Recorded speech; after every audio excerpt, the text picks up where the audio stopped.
disso, né? Mentira, não é bobagem nenhuma. Boa noite para todo mundo. Está gravando, então, para quem vai assistir depois. Vamos começar a trabalhar, então? Então, seguindo o nosso trabalho, boa noite para todo mundo. Boa noite, Maria Carolina. Quanto tempo? Como é que você está? Rosana, Zélia, Ju, todo mundo bem? Bom, então, bora trabalhar. A gente vai conversar ainda sobre as estruturas clínicas, a diferença entre elas, e mais especificamente, a gente hoje vai falar sobre a questão da castração e da lei. Perdão, da castração já falou semana passada, sobre a questão da metáfora paterna e da lei. Lembrando que a gente vai falar sobre as duas juntas, porque, na verdade, elas se comunicam perfeitamente, né? Então, vou colocar aqui rapidamente para projetar, só para a gente lembrar em que ponto que a gente está da nossa tabelinha, que, como eu disse para vocês, tem um monte de erro de português, tem um monte de erro, porque, no final das contas, ela não pode ser feita com tanto apreço como deveria. Mas vamos seguir trabalhando. Se a gente for obsessivamente tentar fazer tudo perfeito antes de começar, a gente talvez demore um certo tempo para começar, né? Então, bora lá. O que a gente está hoje na nossa tabela? Então, lembrem-se que a gente está aqui tentando estabelecer as características principais dessas 4 estruturas, tendo o autismo como quarta estrutura. Lembrando que, deixa eu voltar aqui um pouquinho para cima, a gente está... Boa noite, Cristiane. Se vocês se lembrarem, a gente está usando aqui alguns textos de referência. É claro que aqui a gente está tendo, chama conceitos fundamentais. É algo que merece e precisa ser depois retornado e aprofundado. Inclusive, a psicanálise a gente nunca para de estudar, porque a gente nunca consegue dizer o suficiente. Mas vocês vão perceber o que eu estou usando aqui, fundamentalmente, nessa parte que a gente está conversando. Eu estou utilizando esse livro do Bruce Fink, Introdução à Clínica Lacaniana, em relação às 3 estruturas, neurose, psicose e perversão. Em relação à possibilidade do autismo como quarta estrutura, eu estou utilizando, sobretudo, essa tese de doutorado aqui, da Brenda Rodrigues da Costa, que a gente, inclusive, está estudando nos grupos de segunda-feira, tudo bem? Então, vocês vão perceber que esse material da tabela é uma organização, fundamentalmente, desses 2 textos que eu recomendo que vocês voltem lá para ler. Leiam os 3 capítulos, né, que vai da página 91 à página 150 do Bruce Fink, ele vai apresentar a neurose, a psicose, a perversão e um caso clínico muito bem organizado de cada um deles, e a tese da Brenda, que a gente está estudando no outro grupo, e é a partir desses 2 materiais, sobretudo, os outros também para ajudar a pensar, mas é sobretudo desses 2, que essa tabela foi organizada, tudo bem? Então, vamos voltar lá para a tabela. Indo para a tabela, esse material está lá no Drive, tá? E essa parte toda que eu desci aqui, a gente estudou ela, vocês se lembram? Sobre o que é diagnóstico, o risco do diagnóstico, inclusive estudamos um texto da Ondina sobre a diferença entre o diagnóstico nosológico e o diagnóstico estrutural, estudamos aqui também. Então, voltando para a tabela, pronto, chegamos na tabela. Para ninguém ficar bêbado de tanto descer e subir coisinha. Então, voltando aqui, em que ponto que nós estamos? Vejam, a gente estudou o mecanismo fundador das estruturas, lembrando, então, que... engraçado, acho que ela cortou um pedacinho aqui no PDF, nesse daqui, mas não tem problema. A gente estudou, então, o mecanismo fundador da neurose, que é o recalque, da fora-oclusão, que é a psicose do desmentido, que vai parar ali na perversão, e a elisão, no caso do autismo. Falamos da consequência de cada um deles, o retorno do recalcado, delírio, fetiche e borda. Na semana passada, falamos sobre a reação diante da castração. O neurótico protesta contra a castração, mas ela é inevitável. No psicótico, sequer registra a castração. No perverso, desmente a castração para negar sua existência, ou seja, constata aquele eu sei, mas mesmo assim, né? Constata a existência, mas nega essa existência, embora constata. E no caso do autismo, a gente falou da castração real não simbolizada, né? E aí, hoje, a gente vai, então, para o item 4 e o item 5, que é sobre a função paterna. Eu coloquei lá no Instagram um resuminho, que a gente vai, que é um resumo a partir dessa tabela, inclusive, que a gente vai utilizar para pensar hoje, e o item 5, que é a relação com a lei. Então, vamos lá. No caso da neurose, a gente tem a instalação da função paterna, ou seja, a função paterna, graças à castração, a função paterna vai ser não só registrada, como vai ser instalada. Então, a gente fala de uma instalação da função paterna que é consequência do registro da castração, tudo bem? Se a função paterna ela é registrada, significa que o funcionamento do sujeito neurótico vai acontecer a partir desse registro, a partir dessa instalação. O que significa isso? Que o neurótico ele vai ter todo o seu funcionamento norteado pela lei. Uma vez que a função paterna se instalou, ou seja, uma vez que a inscrição da lei se instalou, isso está entranhado no funcionamento do sujeito neurótico. Então, o modo que ele deseja, o modo que ele pensa, o como ele funciona, está todo amarrado e articulado com esse texto que foi ali assimilado, né? No caso da psicose, falando aqui mais rapidamente, daqui a pouco eu te chamo, Zilá.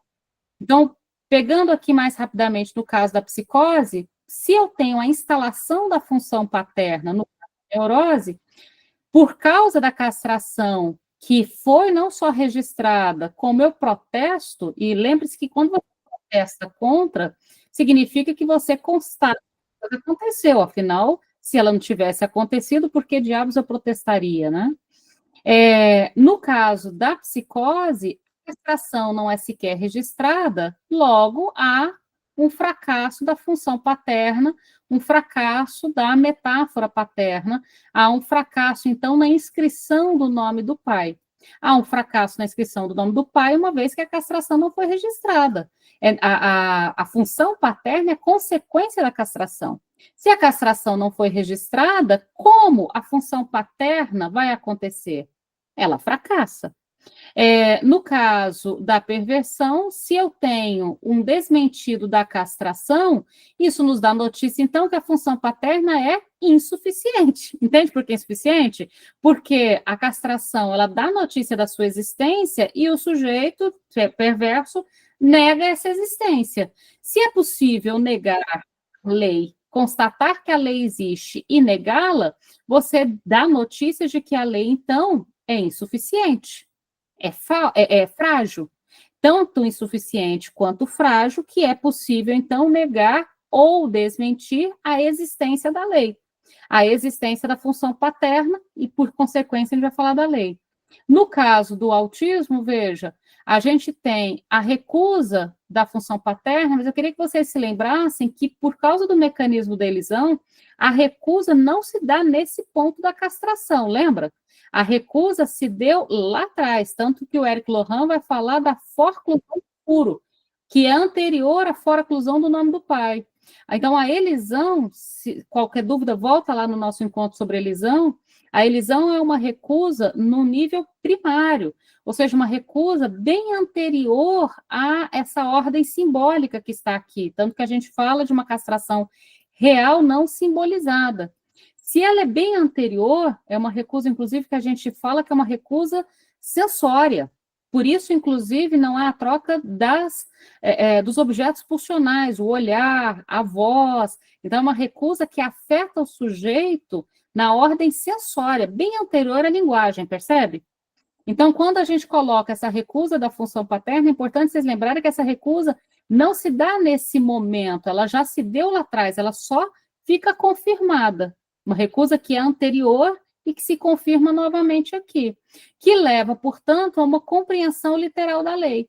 Por que uma compreensão literal da lei? Ora, se a castração não é simbolizada, levando essa retenção dos objetos e o rechaço a essa troca libidinal, né? Eu te dou o olhar, você me dá o olhar, você me dá a voz e eu escuto. Se há um rechaço dessas trocas, significa, então, que também não vai haver, dentro dessas trocas, a possibilidade de uma linguagem que permita metáforas, abstrações, mal-entendidos, ambivalências, e se não tem ambivalências, significa que a lei não...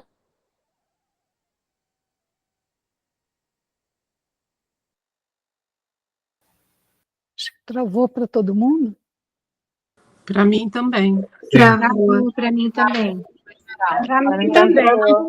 Renata travou. Travou. Renata travou. Ela caiu.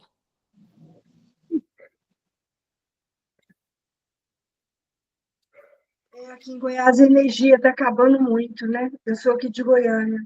Agora mesmo a energia acabou, está chovendo muito. Ah, é? Eu acredito que lá também, em Catalão, está chovendo, né?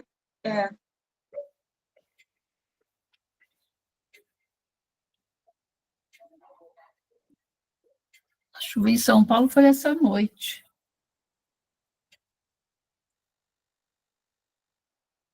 Aqui já tem uns 15 dias, sabe? Que a chuva está assim. Esse horário chove muito.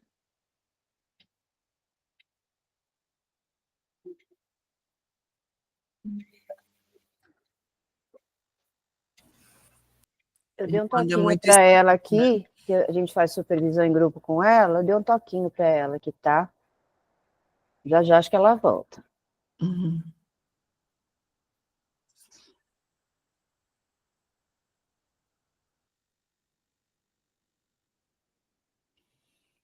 Podia exilar, ela tinha uma dúvida aí, a gente já podia ir conversando, né? Ai, Fala, minhas Zilá. dúvidas, ainda mais função paterna. Deixa eu abrir meu vídeo. Vamos É lá. porque eu vou lendo tanta coisa, e aí eu li que a função paterna só acontece com a entrada, vamos dizer assim, na pré-adolescência, que antes ela não se fecha. Então, até para ter assim, uma psicose, né, você, vamos dizer, dar esse diagnóstico, seria só a partir desse fechamento dessa função paterna, dessa conclusão que se daria a partir, vamos dizer, da entrada na puberdade. E é isso que eu li esses dias, isso. Eu vou lendo tanta coisa, mas eu queria saber isso dela. Eu ouvi isso Zilá, numa aula ontem. Desculpa, comparta conosco esse seu artigo aí que você leu, porque, na verdade, se a gente for pensar, né, a gente termina de fechar o diagnóstico na adolescência, mas não quer dizer que os sintomas não apareçam aqui na infância, né? Então, isso me parece muito mais atrelado aqui aos fenômenos, né? Se nós nos atentarmos somente ao fenômeno, ao que a professora tanto nos diz aqui, ao DSM-5, do que aqui a nossa parte psicanalítica, que a gente tem que saber aqui cindir, né, diante da análise dos fatos, né, diante da análise do que nos chega à clínica. A questão estrutural, né? Que eu acho que na adolescência eles vão... A sensação que eu tenho é que eles vão repetir, sabe? Toda aquela situação ali, só que vai consolidar. Pelo menos os autores que a gente está estudando no cartel sobre adolescência, a gente está vendo isso, e também na prática, né? A gente vê que existe uma necessidade de pegar esse pai e deixar ele de lado, e ter que ser pai de si mesmo. Então, para esse processo de abandonar essa relação paterna, e não só paterna, né? Toda essa estrutura ali da família para buscar assim, né? no grupo, porque ele precisa de sair, né? É porque a alienação e a separação faz parte desse cotidiano nosso, e na adolescência eles estão em si instaurando isso e repensando isso e vivendo isso na prática, e o perigo maior é porque muitos pais, pelo menos na minha clínica aqui em Goiânia, a gente vê isso demais, os pais abandonam pensar, porque mexe muito com o narcisismo dos pais, né? Então, isso é muito sério, né? Ô, Rita, e não só com os pontos que você acaba de destacar, mas também com a sexualidade dos pais. Lembrando que é na adolescência que a sexualidade, né, aflora de vez, né, e se manifesta, porque é quando também eles decidem se seccionar dos pais, né? Então, o olhar, né, que direcionado até então a eles, passa então ao mundo, né? E na verdade, ao que você falou da sexualidade aí, é tão claro isso, e quantos das meninas e dos meninos que repetem as mesmas dificuldades, tanto da mãe quanto do pai, no caso da menina e do menino. Aí o pai chega na gente e fala, não dou conta de conversar com ele sobre isso, eu aprontei demais com meu pai e eu não tenho coragem de conversar sobre isso com a minha filha. Pegou ela assistindo filme pornô e não consegue conversar com a filha sobre isso. Não consegue ajudar a filha naquela necessidade dela, naquele momento, ligada à sexualidade, porque, na verdade, nunca trabalhou, né? Esse momento difícil. Que eu acho que é um dos momentos muito difíceis, e a gente corre o risco de pensar que é difícil só para a menina, né? E para o menino é um trauma muito grande, é uma necessidade muito grande de alguém que tem uma referência e ele não tem. Né? Na família, ainda assim, né? Infelizmente. Se puder ajudar a acrescentar alguma coisa também, né? Eu achei bacana que também vocês colocaram, a Denise e a Rita, dessa coisa do efeito por retroação que a Renata sempre traz para a gente, né? Então, está sempre lá desde o início, então se passa esse primeiro contato com o real, né? Dessa fase que a gente está estudando, castração, mas só vai se confirmar lá na adolescência. Aí eu vou acrescentar algo que eu li ontem ou hoje ainda, que eu achei muito interessante, que é da Isildinha, e ela fala que a gente forma o ideal do eu, né, nas identificações. Por que só na adolescência tem essa confirmação? Tá, tem o encontro com o real do sexo também ali, mas é quando as identificações que estavam apaziguadas, pai, mãe e tal, começam, então, a ser questionadas. Ele vai buscar outras identificações, os adolescentes. E é nesse momento que, às vezes, não tem estrutura, né?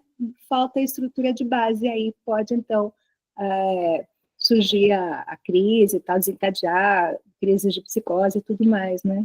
E quando deixa eu só entender para onde que a gente foi, porque a internet, a Vivo caiu, a 3G, a 5G, o Wi-Fi, todas as coisas do universo caíram aqui. A gente já abriu discussão, Renata. Foi maravilhoso. Na gravação teve a oportunidade de trocar entre todas aqui. Foi maravilhoso aqui. Eu acho que foi a primeira vez aqui em um ano que eu te acompanho que a gente fez uma troca assim tão rapidinho aqui entre Tipo assim, a Renata saiu, deixa aproveitar. Não que possamos aqui as angústias clínicas. Não, eu acho maravilhoso. Mas só me atualiza, Fernando. O que aconteceu aqui na minha ausência? Aconteceu que alguém falou assim, gente, a Renata não tá? Zilá, você que pergunta mais, manda ver uma pergunta aí. Aí a Zilá fez a pergunta e começou o debate. A Rita colocou muito bem, a Rosana, a Denise, né, se não me engano.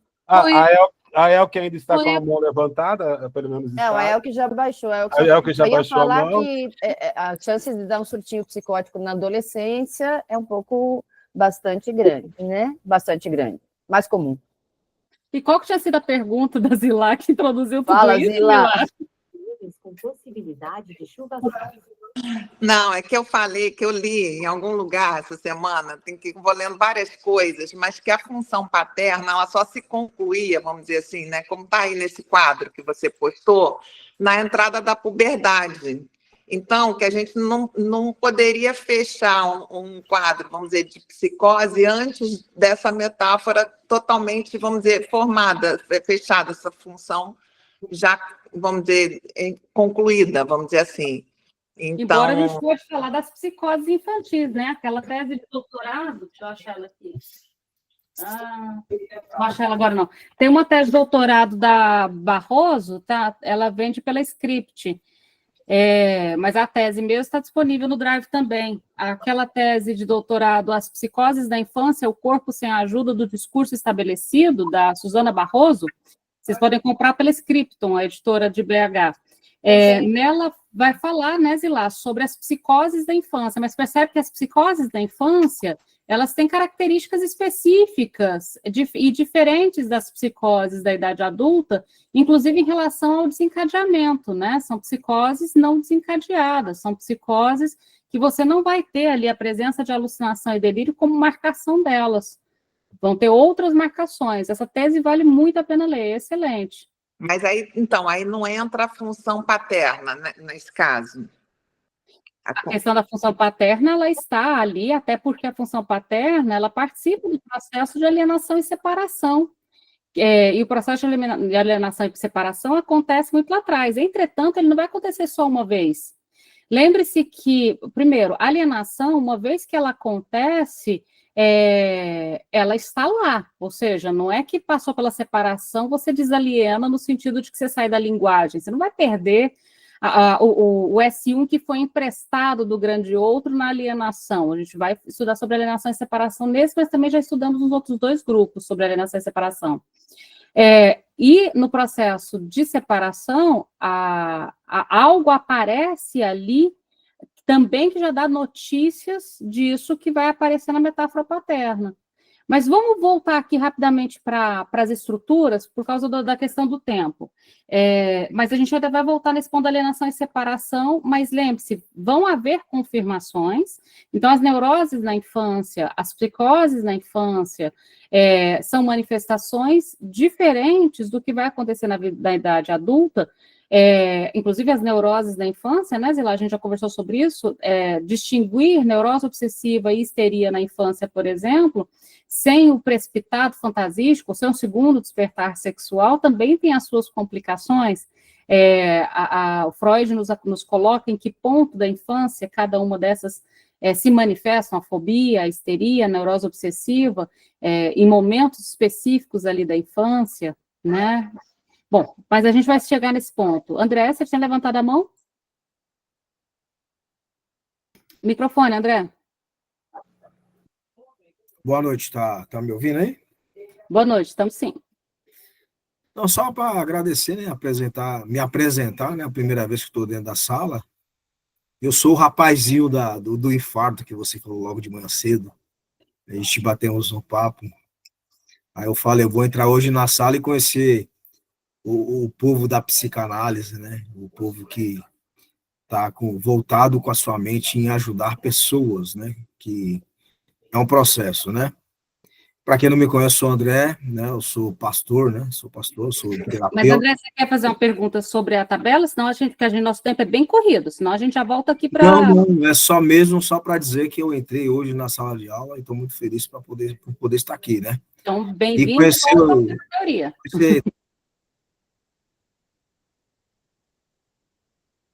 Fecha seu microfone, André.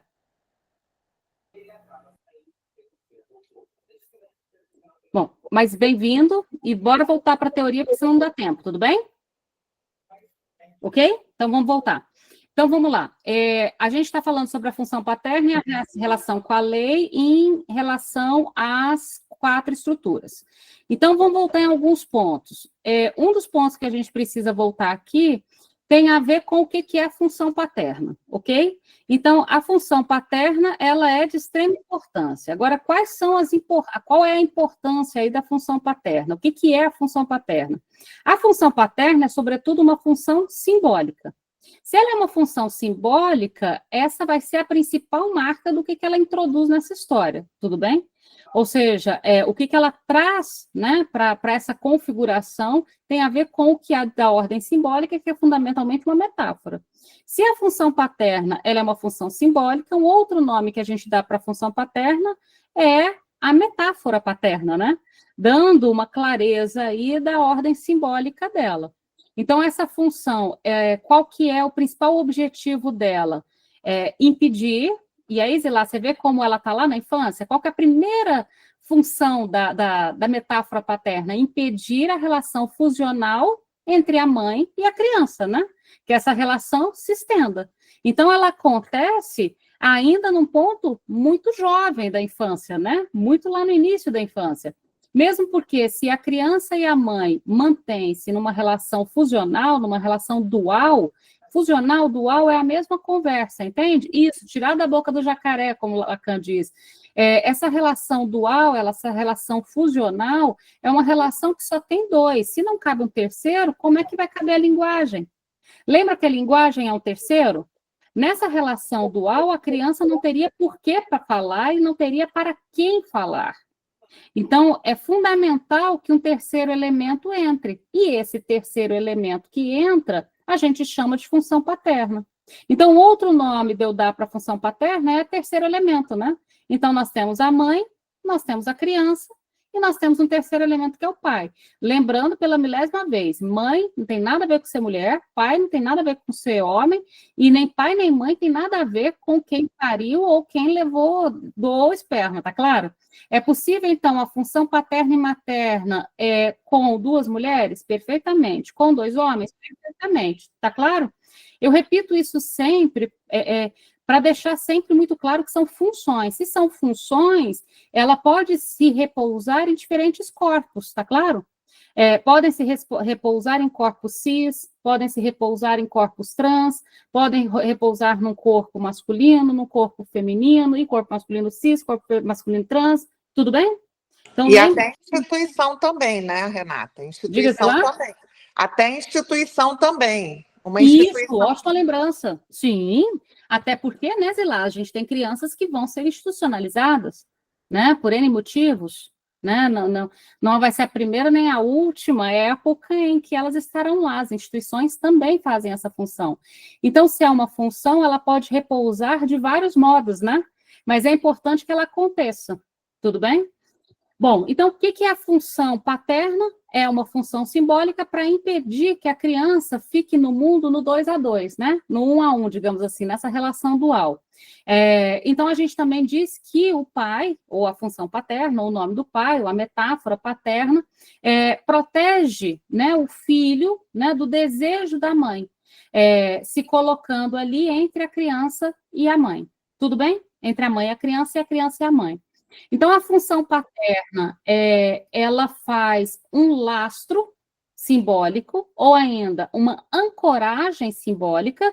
Entende por que é uma ancoragem? Porque uma vez que ela se instaura, sobretudo ali na neurose, em que vai ter a instalação da função paterna, ela se torna um ponto de ancoragem, ou seja, ali é onde, se lembra o que é ancoragem, né? Ali é onde a âncora fixa, né? Estaciona o barco. Então, forma um ponto de ancoragem, faz um lastro, né? Deixa ali uma marca, e essa marca, um outro nome também que a gente pode dar para ela é a marca do não do pai, ou seja, da proibição paterna.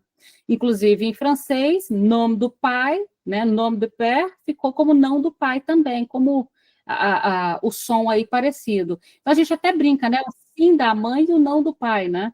O sim da mãe no sentido de que tudo que oferece, a criança diz sim, aliena-se na resposta, então é uma relação de sim com sim, né? E o não do pai, que é aí uma entrada dessa diferença, né? Que a gente aponta para esse não. Bom, então, a função paterna, continuando aí, a função paterna ou metáfora paterna tem uma outra coisa interessante, ela é um princípio explicativo.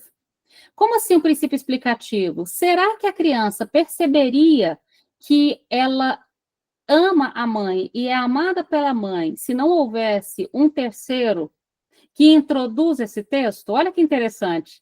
Lembra que a hora que eu entrei, a Rosana estava falando sobre retroação. É exatamente isso, Rosana. Porque a retroação é justamente esse ponto. Veja, a criança e a mãe, quando estão ali, naquela relação fusional, elas não sabem exatamente da existência uma da outra ou deste amor exatamente. É quando o terceiro elemento é introduzido, que a gente chama aí de metáfora paterna, essa lei é introduzida, quando ele é introduzido, ele tem um princípio explicativo. O que é esse princípio explicativo? Ele dá material para que o desejo do grande outro, o desejo da mãe, o desejo que instaurou, o motivo pelo qual a gente nasceu, o motivo pelo qual a gente está aqui, o motivo pelo qual a gente existe, ou seja, que nós somos desejados, seja finalmente compreendido de algum modo. Dá para entender? Não é legal isso? Então, veja, quando você está ali naquela cola bebê e mãe, não tem um princípio explicativo que marque o desejo como algo que está em jogo. É quando há uma certa separação da mãe e da criança pela instauração aí da função paterna, é que, no final das contas, esse texto, por retroação, vai poder nomear o que estava acontecendo ali. Eis uma relação amorosa. Então, uma outra característica da função paterna é um princípio explicativo. Entende? Ele introduz um texto ali onde só tinha um acontecimento. Bom, seguindo adiante, então, olhando aqui as horas, porque sei lá quanto tempo a internet caiu, continuando, então, veja, se a gente fala que na neurose há a instalação da função paterna, o que significa essa instalação e quais são as consequências dessa instalação? Se a instalação da função paterna significa a instalação de um princípio explicativo, a gente já tem uma marca interessante sobre a neurose. O neurótico, por causa desse princípio explicativo, ele adora uma historinha sobre a própria origem. Tanto que é bastante comum que na clínica das neuroses, o neurótico conte seu mito individual. Já ouviram falar do mito individual do neurótico? Ou seja, ele gosta de contar a sua história, a história da sua origem. Então, pelo princípio explicativo, o neurótico ele é bastante marcado pela importância de contar a sua história. E o neurótico gosta de contar a sua história. Ele é aquele que vem para análise para contar a sua história, para contar esse seu mito individual. Agora, no caso da psicose, a gente tem o fracasso da função paterna. Então, a ausência da função paterna, porque há um fracasso, então tem a ausência dessa função, faz com que essa história, esse discurso, não apareça da mesma forma, aparece de um outro modo. Então, há uma falta desse princípio explicativo no psicótico, né? E na falta do princípio explicativo, ou seja, dessa história sobre a minha origem, a gente tem uma metáfora delirante, né? Ou seja, uma metáfora delirante em que ele constrói, elabora um princípio explicativo da sua própria origem, da sua própria autoria. Então, enquanto o neurótico vai contar a história da própria origem a partir da história que começou antes dele, você vai ter, no caso do psicótico, uma história da própria origem que vai ser construída ao invés de dar continuidade. Tudo bem? Então, tem uma certa diferença nesse texto. Bom, em relação à perversão, e eu acho esse ponto muito importante, se a gente tem a insuficiência da função paterna, e a função paterna sendo insuficiente, ou seja, a lei sendo frágil, sendo insuficiente, eu posso negar, eu posso desmentir, né, a existência dessa função paterna. Diante dessa insuficiência, quais que são as consequências? O sujeito perverso, ele estabelece ele mesmo, ou busca estabelecer ele mesmo, inclusive, digamos, testando os limites da lei, ele busca estabelecer ele mesmo os limites para o gozo. Mas ele precisa que a lei se pronuncie para que esse limite possa se estabelecer. Como assim ele precisa? E aí tem um ponto interessante, voltando na clínica com crianças, já que vocês estavam falando de criança agora há pouco, isso aparece bastante na questão da criança que desafia. Lembra do pequeno perverso polimorfo? Né? O que é o pequeno perverso polimorfo, para além da questão do perverso polimorfo em relação às várias zonas erógenas e etc. Tem a ver também com essa posição do sujeito que ele se esforça para fazer com que o grande outro, que é insuficiente, apareça proferindo a lei. Ou seja, ele fica testando o grande outro para que o grande outro se pronuncie, entende? O pior é quando ele testa o grande outro se pronunciar e ele não se pronuncia. Tanto que, vez por outra, a gente fala, mas você não acha que ele está fazendo tudo isso para que a lei se pronuncie? Ou seja, para que você diga, não faça, né? Então, há um certo esforço, há, portanto, uma certa convocação na posição da perversão, incluindo da criança, do pequeno perverso polimorfo, de convocar o grande outro para enunciar a lei muitas e muitas vezes. Tanto que, normalmente, no caso da criança desafiadora, os pais reclamam, mas eu já disse que não pode, eu já disse que não pode, e a criança está ali convocando de novo para que esse não seja enunciado de novo e de novo e de novo. Tudo bem? Então, e por que de novo, de novo, de novo? Para demonstrar, para explicitar a insuficiência da função paterna. Porque se a função paterna fosse suficiente, o não bastava uma vez, correto? Mas se você vai de novo, e o não tem que ser dito de novo e de novo, ao mesmo tempo em que a lei tenta se estabelecer, ela dá notícias de quão insuficiente ela é, ok? Bom, ainda do autismo, então. Então, ainda na função paterna, em relação à questão do autismo. Bom, essa recusa, no caso do sujeito autista, aparece de que modo? A recusa da metáfora paterna leva os sujeitos autistas a buscarem princípios absolutos. O que são esses princípios absolutos? Princípios absolutos são aqueles que a gente já conversou sobre uma dificuldade, por exemplo, de lidar com a ambivalência da língua. A gente já deu várias vezes o mesmo exemplo. Por exemplo, a palavra quente ela é ambivalente. Eu posso falar que é quente no sentido de que está calor, ou é quente no sentido de sensual, aquela pessoa é quente. Essa ambivalência da língua, quente como clima, quente como sensual, há uma recusa em relação a essa ambivalência da língua. O sujeito vai estar mais propício, mais ligado, mais conectado à palavra quando ela não faz essa variação. Ou seja, como se fosse possível códigos absolutos. Por causa desses códigos absolutos, vocês vão ver interesses por números primos, por cores, por bandeiras, sabe, por coisas que não tenham tanta variação? É uma das características que você vai percebendo. Bom, e aí na sequência, para a gente poder caminhar para o segundo ponto, que é a reação diante da lei. E aí eu abro para as perguntas. Em relação à reação diante da lei, a lei marca um pacto civilizatório. Combinado? Né? Ou seja, para que serve a lei? A lei serve para estabelecer um pacto civilizatório. Que pacto civilizatório é esse? Olha, a gente pode ir até aqui, a gente pode gozar de um determinado modo, a gente pode falar determinadas coisas, um certo pacto civilizatório. Isso significa que esse pacto civilizatório, ele aplica-se, né, a todas as questões da vida e limita partes generalizadas da vida, né, esse pacto civilizatório. Agora, a existência dessa lei diz também que o sujeito não pode decidir arbitrariamente as suas ações. Isso está na tabela que a gente foi conversando. O que significa que ele não pode decidir arbitrariamente as suas ações? Ora, esse pacto civilizatório norteiam as suas decisões, né? Mas existem exceções, né? Existem exceções até para que a lei possa se sustentar. Existem exceções que confirmam a regra. Já ouviram essa expressão? Mesmo porque se não houver uma exceção que confirma a regra, a própria regra não vai conseguir se estabelecer ou é como se ela nem existisse. Além das exceções, a gente tem as transgressões. Então, a gente tem a lei, as exceções e as transgressões. Mas perceba que a exceção e a transgressão estão norteadas tendo a lei como referência, correto?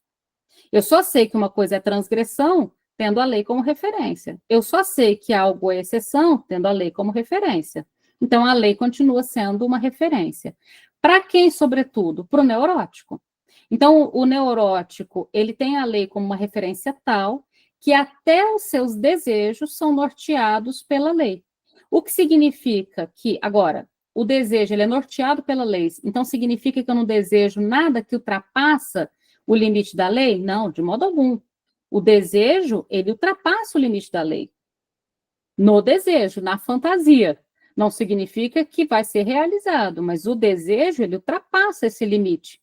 Ele ultrapassa o limite dando notícias de que o limite existe. Então, para o neurótico, a lei ela não é uma proposição, né? Não é uma possibilidade. Né? A lei, na verdade, ela tem o funcionamento de uma voz interna, né? De algo que você não precisa de alguém dizer para o neurótico. De dentro, essa lei já está ali operando e se aplicando a ele. Tudo bem? No caso da psicose, então, no caso do neurótico, está claro, né? A lei, ela está inscrita, ela é internalizada, ela passa a determinar o modo que você pensa, o modo que você deseja, se você... Eu brinco com a meninada, eu falo assim, no neurótico, a lei, ela está inscrita de tal forma que nem sozinho dentro de casa você consegue andar pelado pela casa. Você está sozinho dentro de casa, você se enrola na toalha, como se de algum modo tivesse um olho aqui, uma certa lei soberana que está ali te vigiando, né? Então, o neurótico, ele se aflige diante dessa lei, entende? Mesmo quando ele não está sendo vigiado por um terceiro, porque a lei está introjetada de tal modo que ela está de dentro, né? Ela não está de fora, ela está completamente dentro. Bom, e no caso da psicose? No caso da psicose, se houve a foraclusão do nome do pai, significa que o nome do pai, representante da lei, ficou do lado de fora. Logo, a gente fala de uma ausência da lei. Ausência no sentido de que ela está do lado de fora, entende? Ou seja, ela tem que ser anunciada pelo lado de fora. Se ela é anunciada do lado de fora, a gente vai dizer a frase do Bruce Fink, que ele coloca, acho interessante, é no lugar de a lei, uma lei. Porque se ela tem que ser anunciada do lado de fora, ela pode ser escutada de formas diferentes. Ela pode, inclusive, ser oferecida em textos diferentes. Então, quando ela está introjetada, no caso do neurótico, mesmo que alguém apresente um outro texto, vai encontrar uma certa dissonância entre esse texto que é apresentado do lado de fora e essa lei que já está ali introjetada. No caso da psicose, a possibilidade de uma lei se valer ali de um lugar privilegiado é muito grande. E aí tem os perigos disso, tá? Diga-se de passagem. Bom, eu vou abrir para as perguntas, depois volto na perversão e no autismo, tudo bem? Deixa eu colocar aqui. Larissa?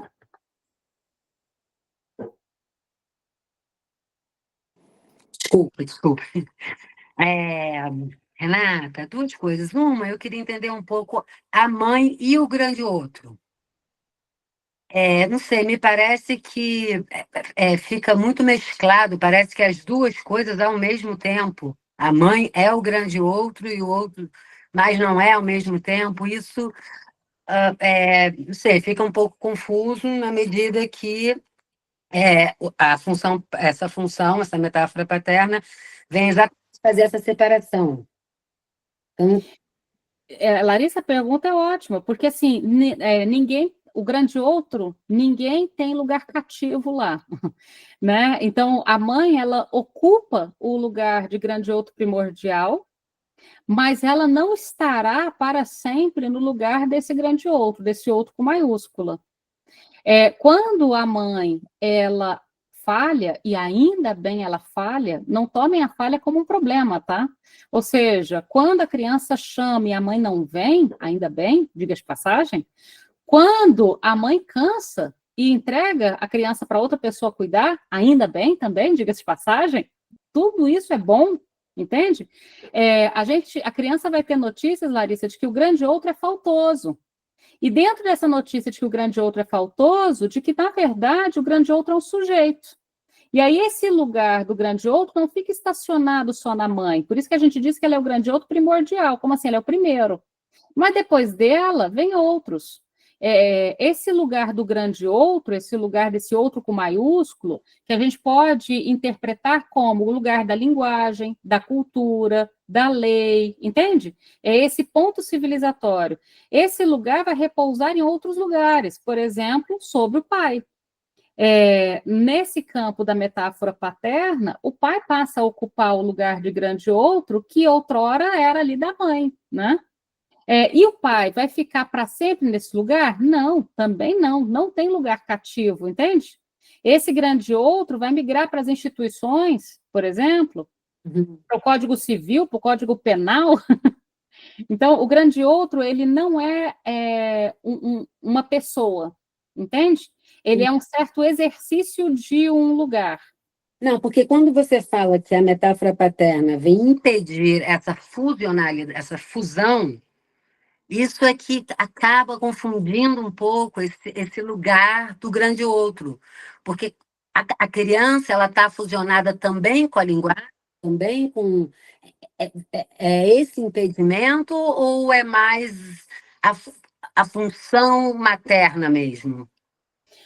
Olha só, quando a criança está numa posição colada, alienada à mãe, é como se não houvesse um espaço entre a criança e a mãe, como se um fosse extensão do outro, como se não houvesse o corpo da mãe e o corpo da criança. A gente consegue ver isso até bonitinho quando a criança vai dormir e fica fazendo assim na orelha da mãe, como se fosse a própria orelha, né? E a criança sente o carinho no próprio corpo, embora está sendo feito no corpo da mãe, porque não há uma separação entre o corpo da criança e o corpo da mãe. Nesse sentido, Larissa, por que a criança, por exemplo, aprenderia a falar? Se a satisfação se dá nessa fusão, nessa dualidade entre o corpo dela e o corpo da mãe, a criança não precisa de mais nada, entende? Entendi. Agora, quando finalmente a mãe dá notícia de que a criança não é suficiente para ela, ainda bem, diga de passagem, a criança começa a ter notícias de que talvez tenha alguma outra coisa para além da mãe, sacou? Entendi. Entende? Então, para que a função paterna opere, ela tem que ser antecipada primeiro pela mãe. Tanto que a gente tem algumas condições, por exemplo, ali, quando a gente vai falar sobre o bebê nessa época, tem algumas expressões, inclusive, que eu acho muito engraçada. Uma que eu gosto bastante, a loucura necessária das mães. Eu não sei se já ouviu falar dessas. Ou seja, a loucura necessária das mães é uma certa posição... quando a gente fala loucura, fica parecendo que é coisa ruim, né? Coisa ruim não, é boa também, tá? A loucura necessária das mães é um certo lugar em que a mãe supõe poder adivinhar o bebê. O bebê chora, ela fala, é fome. Ele chora do mesmo jeito e ela fala, é fralda. Aí você olha e fala, mas ele chorou igual. Não, não, não. Eu consigo entender que aqui é fome e aqui é fralda. E ainda bem, porque significa que a mãe supõe haver ali um sujeito, supõe haver uma demanda e supõe ser capaz de interpretar essa demanda. E, por isso, acontece alguma coisa interessante. Mas imagine, Larissa, se a mãe passasse o resto da vida adivinhando. Imagina se essa loucura necessária das mães se sustentasse para além desse primeiro momento. Entende? Imagine que a criança pudesse continuar só gritando e sendo adivinhada, não só por poucos meses, mas por uma vida toda. É necessário que isso se interrompa. Agora, a função paterna só vai entrar se houver uma antecipação do pai. Então, quando a gente está falando aqui da função paterna que vem intervir nessa relação da criança com a mãe, a gente está falando que entre a função materna e a função paterna houve uma antecipação. O que é essa antecipação? Quando a mãe falhou, quando a mãe cansou, quando ela buscou ela própria outra satisfação que não a criança, houve ali uma certa antecipação de que existe o outro do outro, entende? Existe outro lugar para além dela. E isso é bom. E aí sim a função paterna vai poder operar. Se não houver essa abertura, ou seja, se a mãe fechar a boca do jacaré com a criança dentro, fica difícil da função paterna operar. Precisa dessa antecipação para ela operar. Agora, deixa eu te perguntar só mais uma coisinha. A questão, assim, essa função, ela entra no tempo lógico? Ela tem o tempo lógico ou ela é do tempo cronológico? Tempo lógico, tempo lógico. E na infância, você pode pensar o tempo lógico da infância. A Alba Flesler faz uma tabelinha legal naquele livro azulzinho, da Lugar dos Pais na Clínica com Crianças. Ela divide o período da infância até a adolescência, porque você lembra que o tempo lógico são 3 para o Lacan, né? Instante de ver, tempo de elaborar, momento de concluir. E ela pensa, a partir de um texto Lacan que está nos escritos, esse tempo lógico pensado a partir de, por exemplo, ser ou não ser o falo da mãe, que seria um primeiro tempo lógico, né? Primeiro despertar sexual, que é a descoberta de que a mãe ora vai, ora vem, que há uma falta. Depois você teria, depois do primeiro despertar sexual, ser ou ter o falo da mãe, e é nesse momento, aproximadamente, que acontece ali o estágio do espelho. Depois, o ser ou ter o falo da mãe seria o período de latência. Depois do período de latência, a gente teria o segundo precipitado fantasístico, o segundo despertar sexual e, finalmente, o precipitado fantasístico, que é a saída da infância e entrada na adolescência. Percebe, Larissa? Então, não é cronológico, é tempo lógico aí. E o que dá notícia de cada um desses tempos é a relação da criança com a linguagem, com o corpo, com o grande outro primordial, com a função paterna que se instaura, e assim por diante. A gente vai tendo notícias pelas manifestações desse tempo. Mas ok? então, essa função paterna, ela vai se estabelecendo, ela não se estabelece assim de uma vez, ela vai se estabelecendo. Aí... E lembre-se daquilo que a Zilá apontou, e ela vai ter, durante esses tempos do sujeito, ela vai se apresentando mais de uma vez e de diferentes formas, tá? André, depois Adriana.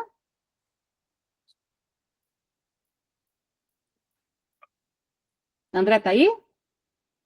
Vou passar para a Adriana, depois volto, tá? Adriana? Oi, Renata. Não sei se eu fiz alguma confusão, mas quando você diz que a função paterna na perversão é insuficiente, me remeteu à fobia, um objeto fóbico que a criança põe para não deixar a boca fechar, e é para sustentar a insuficiência da função paterna. Essa palavra insuficiente eu estou ligando à fobia, está errado? Não está errado, não. É só porque complica um pouquinho, mas não está errado, não. E lembrando que a fobia, quando o Freud vai falar da neurose na infância, ele vai falar que a primeira manifestação neurótica é a fobia, depois a histeria, depois, mais próximo ali do letramento, né, a neurose obsessiva, que vem depois. Mas a fobia seria um primeiro recurso, né, mas dentro do campo da neurose. E se ela é tão no início, ela tem as marcas do pequeno perverso polimorfo. Ela tem, o objeto fóbico não é idêntico ao objeto fetiche, mas ele tem lá as suas proximidades em algum ponto. Sua leitura está corretíssima. Ok? Aurora?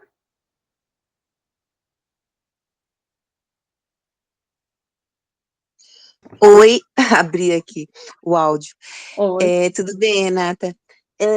Renata, é o seguinte, hoje mesmo eu atendi uma paciente que eu já atendo há algum tempo e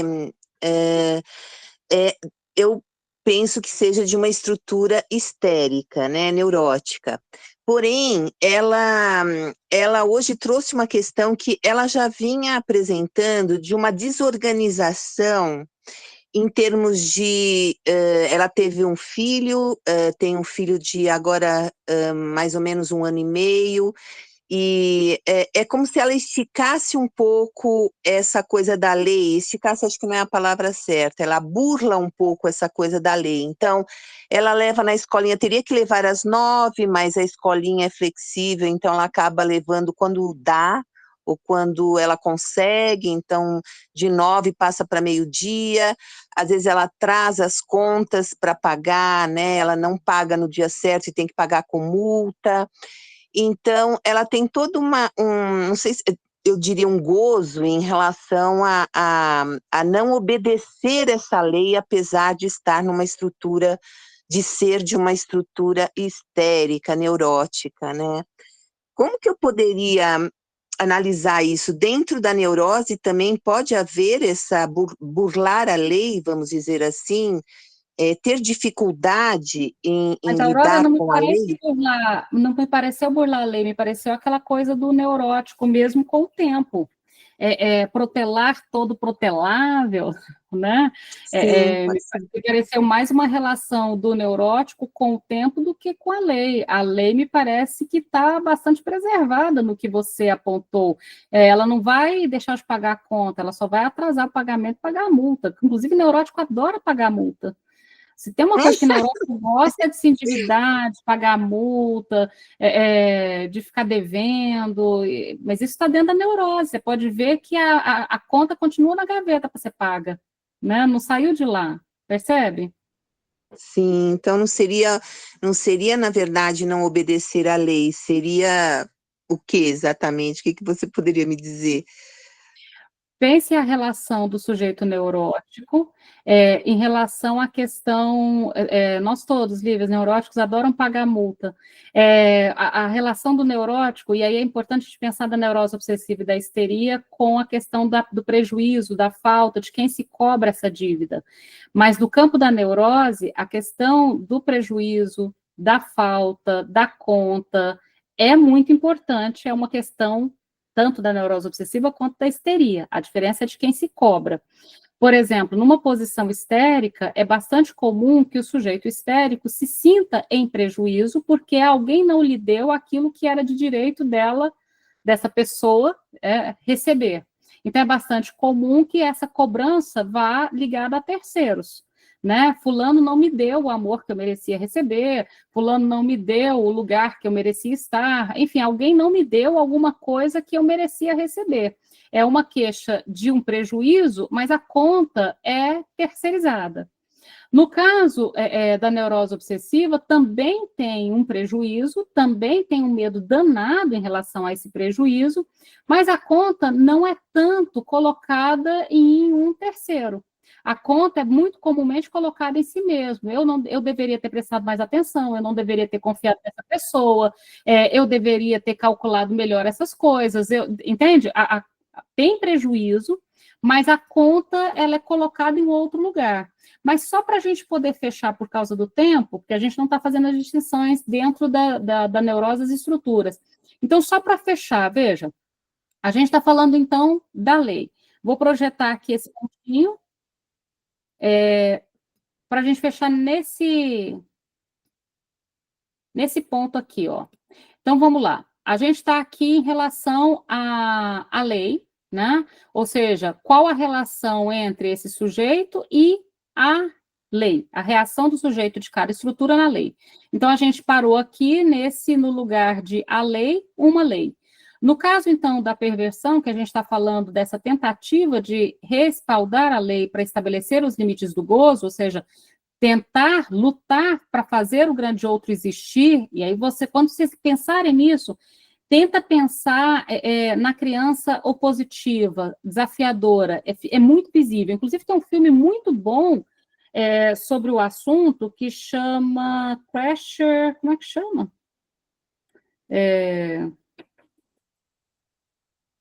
Crasher System, Crasher System. Tem um filme bem legal que vale a pena assistir sobre isso. Deixa eu ver se System Crasher, falei o contrário. System Crasher, está na Amazon. Sobre uma criança com um transtorno explosivo, oposição, desafiador, todas as coisas que vocês imaginarem. Assistam o filme e pensem, o que eu faria na prática clínica nessa situação? Vocês vão ver que é uma situação bem complicada. Então, vocês vão perceber uma luta, é uma luta mesmo, o esforço para fazer o grande outro existir. E se esforça para fazê-lo existir, e isso causa danos a si mesmo e a todo mundo que está ao redor. Então, continuando aqui, olha, por querer fazer a lei existir, né, Lacan brinca com o nome do pai, né, como versão do pai. Entende por que perversion, a palavra perversão como perversion, como versão do pai, no sentido de que tentando fazer com que haja um pai, uma versão de pai, né, a convocar alguém para vir cumprir essa função paterna, desafiando alguém a cumprir essa função, desafiando o Estado. Quando eu falo alguém, pode ser desafiar o Estado, pode ser desafiar a polícia, pode ser desafiar a escola, uma instituição, tá? E não vai dar tempo tanto da gente entrar em relação ao autismo, mas a gente tem conversado isso no grupo do autismo sobre essa compreensão literal da lei, e a gente já falou em outros momentos sobre ela. Então, vou parar aqui e encerrar por causa do nosso tempo, tudo bem? Aurora, Camila, a gente continua na próxima, tá certo? O filme chama System Crasher. Deixa eu ver se pronuncia Crasher. Está como transtorno explosivo, o título em português, na Prime. Na Prime tá como promoção exclusivo, né? System Crash. Esse filme, quando vocês assistirem esse filme, vocês ficam pensando, se eu fosse atender essa criança, como seria o meu manejo? Vocês vão ver que esse daí, vocês vão olhar e falar, é um desafio. É realmente um desafio. Ia chamar a Renata a supervisão. Esse daí é um puta desafio. Bom, na quarta que vem é feriado, e a gente se volta, então, na outra quarta-feira, e aí, só lembrando o ponto em que a gente parou, a gente foi o item 4 e 5, que é a função paterna e a relação com a lei. No nosso próximo encontro, alienação e separação. Tudo bem? Então, a relação entre alienação e separação e as estruturas, e aí a gente já está caminhando para poder fechar. Combinado? Bom descanso para todo mundo, bom feriado para quem... Bom feriado, obrigada. Boa noite, obrigada. Tchau. Tchau. Tchau.